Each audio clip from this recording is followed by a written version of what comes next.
తెలంగాణ వ్యాప్తంగా ఉపరితల ద్రోణి ప్రభావం కొనసాగుతోంది. దీనివల్ల 3 రోజులు వర్షాలు కురుస్తాయని హైదరాబాద్ వాతావరణ కేంద్రం తెలిపింది. పలు చోట్ల ఉరుములు మెరుపులతో కూడిన వడగళ్లు కురుస్తాయని పేర్కొంది. ఇవాళ కామారెడ్డి, నిజామాబాద్, ఉమ్మడి ఆదిలాబాద్ జిల్లాలకు ఆరెంజ్ అలర్ట్ జారీ చేసింది.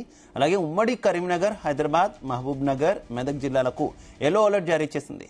రేపు కూడా ఉత్తర తెలంగాణ జిల్లాలో వర్షాలు కురుస్తాయని అంచనా వేసింది.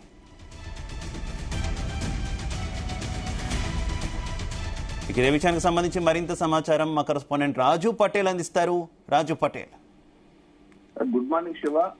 తెలంగాణ వ్యాప్తంగా బంగాళాఖాతంలో ఏర్పడినటువంటి అల్పపీడన ద్రోణి ప్రభావం మనకు గత 3 రోజుల నుంచి కనిపిస్తుంది. ఎందుకంటే నిన్న మొన్న కాస్త చల్లటి వాతావరణం ఉంది. పగలు గాని రాత్రి గాని సాధారణ ఉష్ణోగ్రతలు మాత్రమే నమోదయ్యాయి. ఇక్కడ కూడా ఎక్కువగా మనకు డిగ్రీల సెల్సియస్ ఉష్ణోగ్రతలు ఎక్కువగా నమోదు కాలేదు.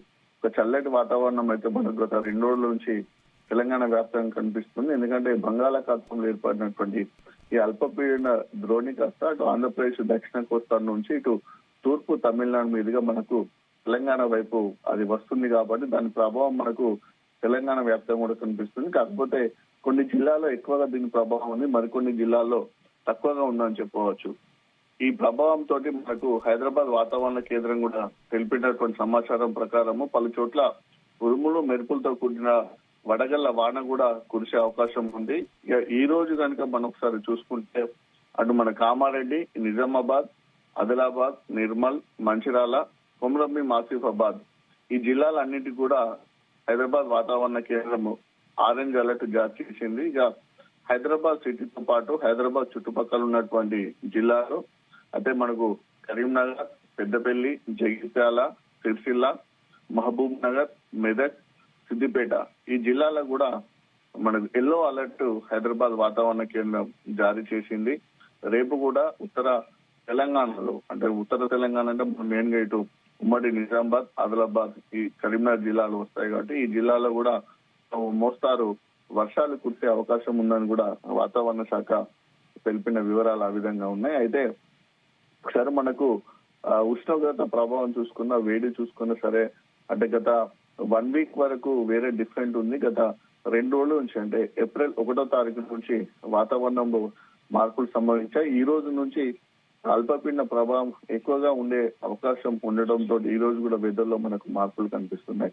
ఎందుకంటే గత 10-15 రోజుల వరకు విపరీతమైనటువంటి వేడి ఉక్కపోతతోటి అంటే దాదాపు మినిమం సాధారణంగా ఉండాల్సినటువంటి ఉష్ణోగ్రత కంటే మనకు 2 నుంచి 3 డిగ్రీల టెంపరేచర్ ఎక్కువగా నమోదైంది. రికార్డు స్థాయిలో 41.9, 41.76 ఇట్లా మనకు ఉష్ణోగ్రతలు పలు జిల్లాలో నమోదయ్యాయి. దీంతో విపరీతమైన వేడి ఉక్కపోత వడగాళ్ల ప్రభావంతో ప్రజలు చాలా ఇబ్బంది పడ్డ పరిస్థితి నుంచి గత 2 రోజుల నుంచి కూడా ఉపశమనం లభించిందని చెప్పారు. చల్లని వాతావరణంతో ప్రజలు కొంచెం సేద తీరుకున్నటువంటి పరిస్థితి తెలంగాణ వ్యాప్తంగా కనిపిస్తుంది.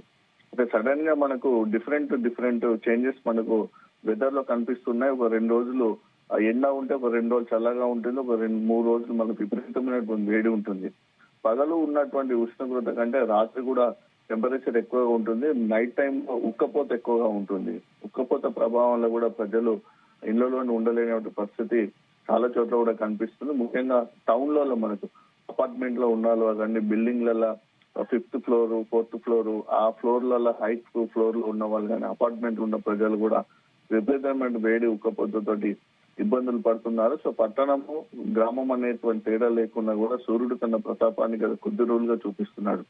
అయితే మనకు బంగాళాఖాతంలో ఏర్పడినటువంటి అల్పపీడన ద్రోణి వలన కాస్త వాతావరణం చల్లబడడంతో అందరూ కూడా చల్లటి వాతావరణంలో కొంచెం రిలాక్స్ అవుతున్నటువంటి పరిస్థితి మనకు తెలంగాణ వ్యాప్తంగా కనిపిస్తుంది. ముఖ్యంగా వర్షాలు కనుక పడితే అంటే వడగళ్లతో కూడినటువంటి వర్షాలు పడతాయి, ఈదురుగాలు వస్తాయని వాతావరణ కేంద్రం తెలిపినటువంటి వివరాల ప్రకారం చూసుకుంటే రైతులు మాత్రము ఈ ఒకవేళ అకాల వర్షం పడితే మాత్రం అపారంగా నష్టపోయే అవకాశం ఉంది. ఎందుకంటే ఆల్రెడీ మిర్చి పంటకు సంబంధించినటువంటి క్రాప్ స్టార్ట్ అయింది. మిర్చిని మొత్తం తీసేసి ఆల్రెడీ మిర్చి ఎండడానికి ఆరబెడుతున్నారు. అది చాలా ఎకరాల్లో విస్తరించున్నటువంటి మిర్చి పంట ఒకవేళ వర్షం పడితే పూర్తిగా తడిచి ఖరాబ్ అయిపోతుంది. దాంతోపాటు మొక్కజొన్నలు కూడా ఆరబెడుతున్నారు. మొక్కజొన్న పంటలు కూడా ఇంకా కోతకుండా ఇంకా పసుపు రైతులు కూడా ఆల్రెడీ పంటను తీసుకున్నారు కాబట్టి పసుపు కూడా తడిచే అవకాశం ఉంది. ఇప్పుడే వరి కోతలు ప్రారంభమయ్యాయి. ఈ 15 రోజులు అత్యంత కీలకమైనటువంటి దశ అని చెప్పవచ్చు వ్యవసాయ రంగానికి. అంటే అన్ని రకాల పంటలు కూడా పూర్తిగా చేతికొచ్చి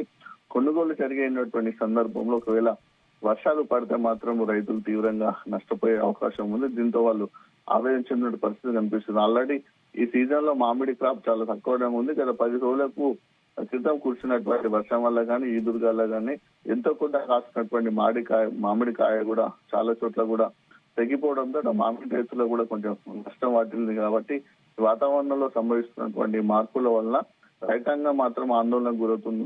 మిగతా ప్రజలు ఈ చల్లటి వాతావరణానికి కాస్త రిలాక్స్ గా ఉండాలి శివ.